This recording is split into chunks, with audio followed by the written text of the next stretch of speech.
আমি যে আপনার এখানে যখন আসতেছিলাম তখন দুই পা ধরে দাঁড়ায় ছিল মেয়েদিটা।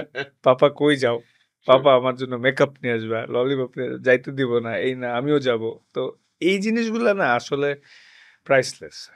তবে এখন পর্যন্ত তাসফিনের প্রতি আমার মানে অন্যরকম একটা ভালোবাসা, কারণ ও আমার প্রথম সন্তান। আর মেয়ে দুইটা যে যত দিন দিন বড় হচ্ছে তত আমি অ্যাট্রাক্টেড হইতেছি, মানে ওদের কর্মকাণ্ড দেখে যে এত পিচ্চি মেয়ে, মানে ট্রিট করতেছে মনে আমি আমার মাই, ঠিক আছে। হ্যাঁ।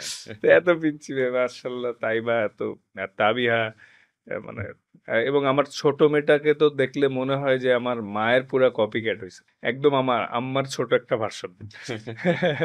তো না, মার্শাল্লাহ, আলহামদুলিল্লাহ, এটা একটা বড় নিয়ামত।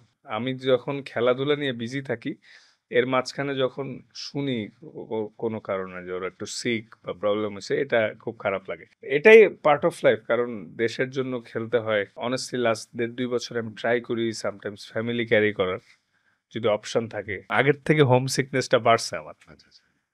তো বাবু খুব বাবু ভালো, 3টা খুব হওয়ার ভালো। পরে, হ্যাঁ, তো ট্রাই করি ম্যানেজ করার, বাট এটা একটা অন্যরকম ব্লেসিং।